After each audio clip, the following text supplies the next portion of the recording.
Australia spans over 7.6 million kilometres squared and is home to over 1,200 different species of ants. But today, we're going to be talking about the 3 species I keep. This is my Rhytid Panera metallica colony. These guys can be found throughout the whole of Australia. However, most people don't notice them due to how tiny they are. They're part of the Ponerine group of ants, and they're absolutely tiny, with the queens measuring about 8mm and the workers being a minute 5mm in size. But what they lack up in size, they make up with it with beauty. Under certain lighting, these guys show off a stunning green and blue metallic colouring, giving them their name, Metallica. They also have a deadly sting that in some cases has actually caused people to go into anaphylactic shock, which is kind of crazy for such a small, innocent looking ant. My colony's currently got 8 workers, but they can grow to quite an impressive size of about 400 to 500 workers. But due to them being quite a small species, they shouldn't take up too much room. I found these guys to be super protein hungry, and I end up feeding them every day, from a variety of fruit flies to bits of mealworm and roaches, and they absolutely love it. They're supposed to be quite sugar hungry as well, but I haven't really noticed my colony touching the sugars much. Maybe they're doing it while I'm not watching, who knows. And when the colony gets to a bit of a bigger size, I'm going to start offering them a variety of seeds. Like most Australian species, these guys don't go into a state of hibernation. However, they sort of go into a diapause where they slow down during the Australian winter. The Australian seasons are actually opposite to the UK, so during the summer months over here, they will slow down as it will be winter in Australia. And temperature isn't something that can change that due to them having a biological clock that ticks over to tell them that they should slow down as it's winter even though it's still hot. Which I quite like, as I'll get a little bit of a break during the summer so I can focus on my natives and my Australian and African species of ants.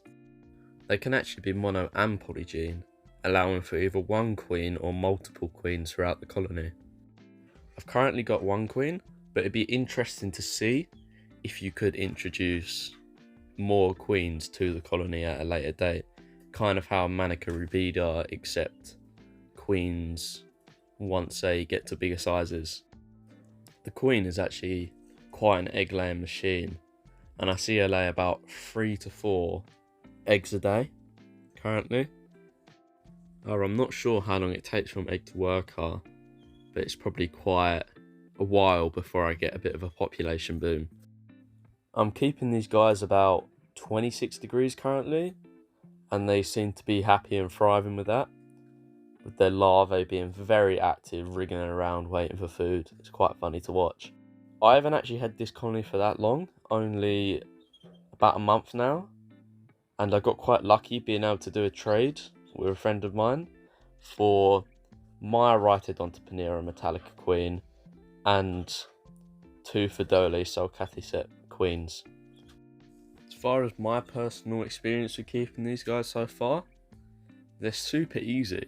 There's not much that goes into them. As long as you keep the temperature right and keep them fed, they seem quite happy and content with getting on with it. And I hope to be able to get this colony to its full potential one day, however many years that is down the road. But they're a joy to keep, and if you've got the money, I would say go for it and get them, because they're super fun.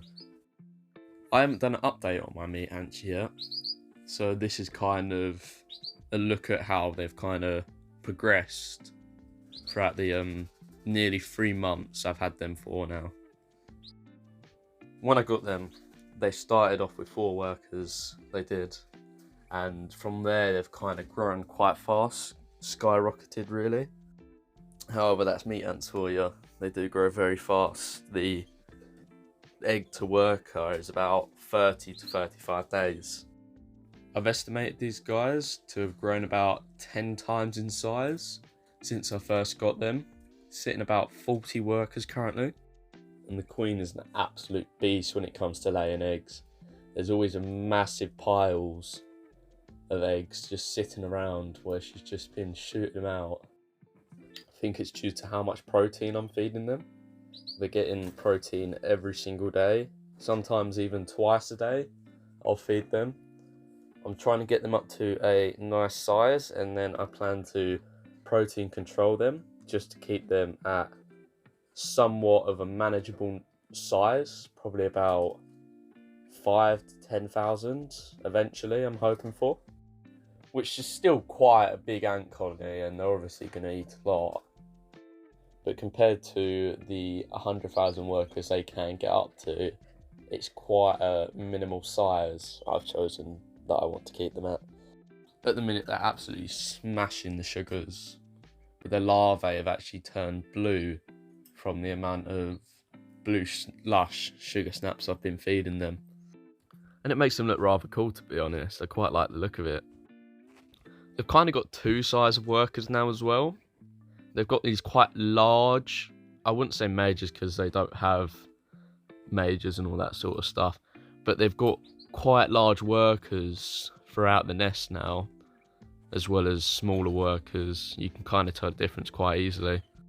I think it's down to the amount of food the larvae is getting fed, which is allowing them to grow quite large before they pupate and become naked pupa.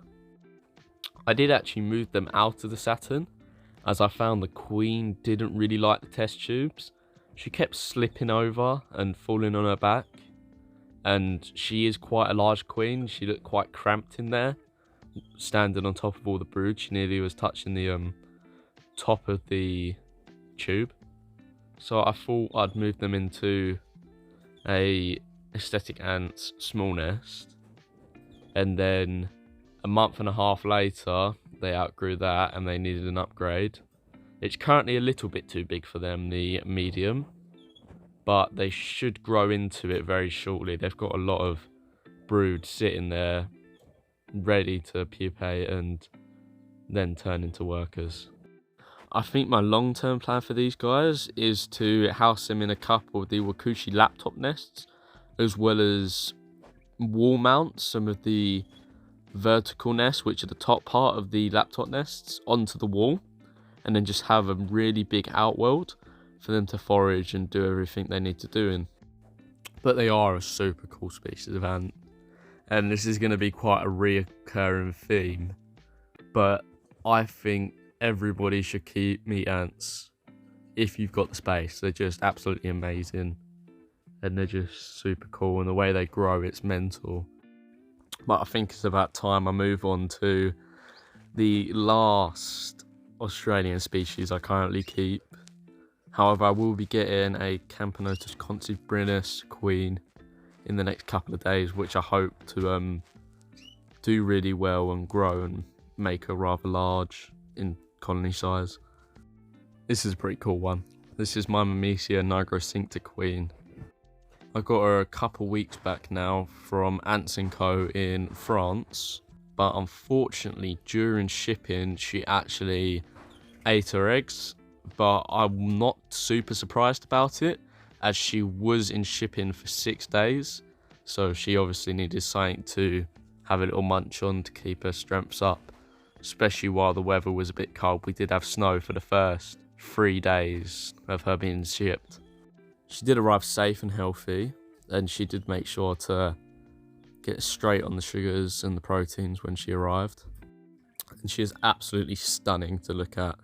However, I'm kind of leaving her alone for now until I see the first workers emerge, as I don't want to stress her out and do anything wrong with a queen of her value. Just making sure to keep her fed by putting mealworms and cockroaches and crickets in the outworld every third day and giving her sugar twice a week. She does venture out quite often to have a look around to see what's going on, and she really is super active, and her vision is absolutely amazing. When I first popped her into the outworld, when I first got her, she was staring me down from about 3 meters away, and I was just kind of standing in the corner of my room just trying to not stress her out or anything. But I hope to make a video on this species. But I'm gonna wait until I get workers first, as her fate currently is not set in stone. But here's a nice little video of her chowing down on a bit of mealworm. Mealworms do seem to be her favourite, however she did drag a cricket leg into the nest and eat that when I first got her. She is probably one of my biggest queens I have. She's not the biggest species of Myrmecia. I do plan eventually maybe to get Brevinoda. It does tempt me, but I think I need to put ants on the back burner as far as getting new ones and focus on all the ones I've got now. But she is an amazing queen and I hope she does well. And I'd like to thank everybody for watching and have a lovely day. Bye!